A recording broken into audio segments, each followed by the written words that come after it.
हम आपको इस में ये बताने की कोशिश करेंगे कि हमने to draw a rectangular plan in a purchase plot. एक प्लॉट परचेज किया है, ये रोड है, ये दूसरा रोड ये है, यहाँ पर एक प्लॉट परचेज किया है PQRS। ए नॉर्थ डायरेक्शन है।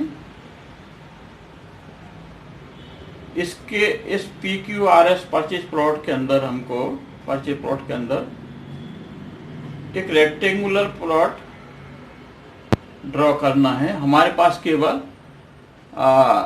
मेटेलिक टेप है।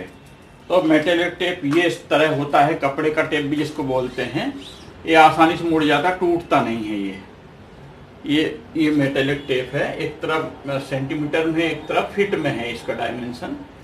और दूसरा हमारे पास ये भी रहता है स्टील टेप, लेकिन इसका यूज हम नहीं कर सकते क्योंकि ये मोड़ने पर टूट जाता है स्टील टेप। इसलिए हम इस टेप का यूज ये मार्किंग में, प्लॉट मार्किंग में नहीं करते हैं। हमारे पास अभी उपलब्ध केवल मेटेरियल टेप उपलब्ध हो तो हम कैसे मार्किंग करेंगे उसके बारे में हम ये जानकारी देंगे। तो हमको इसके लिए बिल्डिंग बायलॉज, जहाँ ये प्लॉट परचेज किया है वहाँ की बिल्डिंग बायलॉज, नगर निगम के क्या हैं, वो हमको जानकारी होना चाहिए। तो हमको ये PQRS जो है, ये प्लॉट है परचेज किया हुआ, इसके अंदर हमको ये देखना पड़ेगा। रोड है, रोड बाउंड्री से मिनिमम कितनी डिस्टेंस पे हमको मकान रख सकते हैं, उसके आगे नहीं रख सकते हैं। तो वो पॉइंट एक हम P1 फिक्स कर लेते हैं और फिर उसी के हिसाब से हम ये P1 और S1 फिक्स कर लेते हैं। इसको बेस लाइन मान के चलते हैं कि इसके बाद इस पर ही हमको फ्रंट लाइन ये रहेगी, रोड साइड में एंट्रेंस ये रहेगा। तो हम इसके लिए सबसे पहले ये P1 S1 पे ही हम ये वुडन पैग लगा लेते हैं। ये इधर कितनी डिस्टेंस छूटना है, यहाँ कितनी डिस्टेंस छूटना है, साइड में, पीछे कितनी साइड छूटना है, फ्रंट में कितनी साइड छूटना है, वो सारी पॉइंट को ध्यान में रखते हुए ये P1 और S1 दो पॉइंट सेलेक्ट करते हैं। और ये वुडन पैग रहता है, इसमें एक नेल लगी रहती है, स्क्वायर पैग। इसको दोनों जगह यहाँ पे और यहाँ पर लगा देते हैं। और फिर हम इसमें एक मेटेलिक टेप के हेल्प से राइट एंगल ट्रायंगल ABC बनाते हैं, जिसमें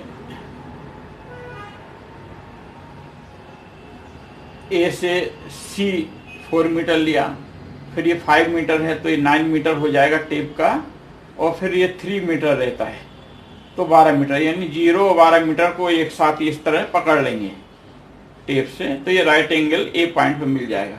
अब इस A पॉइंट पर हम ये P1 पे जो पैग लगा हुआ है नेल्स है, तो यहाँ पे इसको हम A पॉइंट को रखते हैं। जब A पॉइंट को रखेंगे और AB को हम जो है, जो हमने ये बेस लाइन मानी है उस पर रखेंगे। तो एक्यूरेटली रखना पड़ेगा ताकि ये जो दो लाइन हमको ड्रॉ करना है ये एक्यूरेट हमको मिले। तो ये AC लाइन हमको इस प्रकार 4 मिल जाएगी, और इसके लॉन्ग में हम धागे ले से और पीछे तक ले जाएंगे और यहाँ फिर से मार्किंग कर लेंगे या पैग लगा देंगे यहाँ पे। तो ये हमको P1 या Q1 मिल जाएगा। इसी प्रकार से S1 पॉइंट पर भी हम ये राइट एंगल ट्रायंगल जो हमने मेटल टेप से बनाया है, ये पॉइंट यहाँ रखेंगे और AB को इधर रखेंगे एग्जैक्टली, ताकि AC पॉइंट की डायरेक्शन हमको सही मिले। और इसको बिल्कुल अच्छे से पकड़ के रखना है, सैगिंग या लूज नहीं होना चाहिए, ताकि एग्जैक्टली हम वही 90 डिग्री पर रहे ये। फिर हम ये S1 R1, फिर ये धागा खींच के या टेप से ही और इसको हम R1 फिक्स कर देते हैं। इसको ध्यान रखते हुए कि पीछे हमें कितनी डिस्टेंस छोड़ना है। तो इस प्रकार ये डिस्टेंस और ये डिस्टेंस बराबर रखेंगे, और पीछे जितना भी छूटना है, या जैसे यहाँ ज़्यादा डिस्टेंस दिख रही है, यहाँ कम डिस्टेंस दिख रही है, तो कोई नहीं, लेकिन हमारी राइट एंगल होना चाहिए। तो ये इस प्रकार से हम Q1 और R1 भी हमारा फिक्स हो गया। इस प्रकार से P1, Q1, R1, S1। अब ये चेक करने के लिए कि हमारा ये वाकई में ये right angle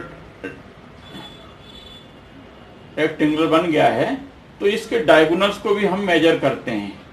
P1 R1 major की लेंथ क्या है और S1 Q1 की लेंथ क्या है। ये दोनों लेंथ जो है इक्वल होना चाहिए अगर हमारा ये राइट एंगल ट्रायंगल परफेक्टली हमने इसको मार्क किया है। अगर इसमें कुछ अंतर आता, वैसे अंतर आता नहीं है इस प्रोसेस से, अगर ये अंतर आता है तो हम उसको फिर से ये चेक कर लेंगे राइट एंगल। इधर पे भी चेक कर सकते हैं, इसको रख के, ये जो ये है इसको यहाँ पे रख के भी राइट एंगल इस दोनों पे Q1 पर भी और R1 पर भी रख के राइट एंगल चेक कर सकते हैं। तो ये परफेक्टली राइट एंगल ट्रायंगल जो है रेक्टेंगल मिल जाएगा हमको, इस परचेज प्लॉट के अंदर मिल जाएगा। तो ये इस प्रकार से हम ये केवल टेप की मदद से जो है मेटल टेप की मदद से हम इस प्रकार से रेक्टेंगुलर प्लॉट जो है प्लॉट कर सकते हैं। अब ये इसके लिए इतने छोटे काम के लिए थियोडोलाइट अपन परचेज करना फिजिबल नहीं है, या जो दूसरे इंस्ट्रूमेंट हैं उनकी जरूरत नहीं। छोटा सा प्लॉट अगर लिया है तो हम इसको अपने स्वयं ही इसको प्लॉट कर सकते हैं रेक्टेंगुलर प्लॉट परचेज प्लॉट के अंदर।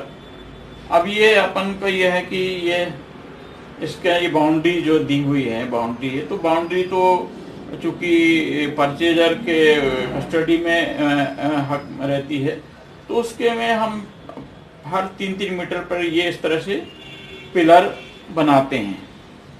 और इसकी जो है पिलर जो है 30 सेंटीमीटर 30 से पिलर रहते हैं, और उसकी गहराई करीब करीब 90 सेंटीमीटर या 80 सेंटीमीटर, जो जैसे इस टाइप ऑफ सॉइल पर डिपेंड करता है।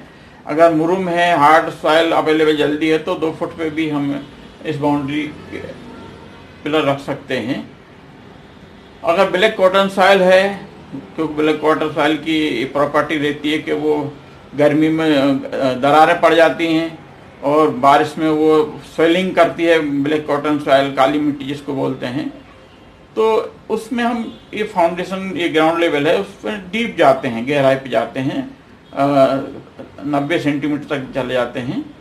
और ये पिलर में केवल 3-3 मीटर पे पिलर में 90 सेंटीमीटर जाएंगे, लेकिन बाकी रिमेनिंग पोर्शन है, जैसे ये पोर्शन है, बाकी में हम केवल 50 सेंटीमीटर का एक्सकेवेशन करेंगे और 50 सेंटीमीटर का विड्थ लेंगे, और फिर उसमें हम ये कंक्रीटिंग कर देंगे।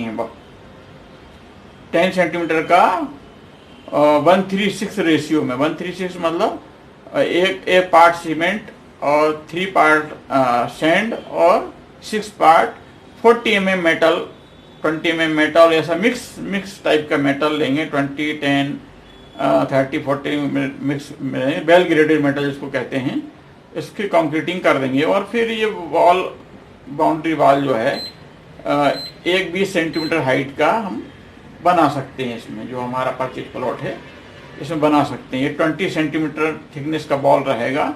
ये कोपिंग बोलते हैं, ये थोड़ा सा बना देते हैं ताकि बारिश में इधर उधर पानी निकल जाए। और जहाँ हर 3 मीटर पे जो पिलर देना है वो 30, ये यहाँ 20 सेंटीमीटर बॉल है, और पिलर जो देंगे 3-3 मीटर इंटरवल पे वो 30 सेंटीमीटर बाई 30 सेंटीमीटर के साइज के रहेंगे। और हाइट तो वही 1:20 ही रखेंगे उसकी पिलर की, खाली इसलिए कि स्ट्रेंथ देने के लिए बाल को, इसलिए हर 3-3 मीटर पे पिलर बनाते हैं। तो इस प्रकार हमने आपको ये नेल इसलिए लगाते हैं ताकि एक्यूरेसी रहे। ये नेल जो पेड़ के ऊपर नेल लगाई ताकि ये वो जो अपन जब राइट एंगल ट्रायंगल लगाते हैं धागे से, तो वो एक्यूरेसी के लिए नेल लगाते हैं ताकि वो एक्यूरेट रहे। और राइट एंगल ट्रायंगल जो बनाना है अपन, रेक्टेंगल बनाना है, प्लान बनाना है ना, वो एक्यूरेट रहे, इसलिए नेल लगाते हैं पैक के ऊपर। तो ये हमने मैक्सिमम इन्फॉर्मेशन दी है। अगर परचेज प्लॉट के अंदर हमको रेक्टेंगुलर प्लान ड्रॉ करना है, तो हम इस प्रकार अपने खुद अगर केवल एक चीज़ अवेलेबल है मेटेलिक टेप, तो उससे हेल्प से हम ये बना सकते हैं। तो ये हमारा कंप्लीट हुआ। अगर किसी को इसमें कोई डाउट है तो उसको लिख सकते हैं, I will reply. Okay, thanks.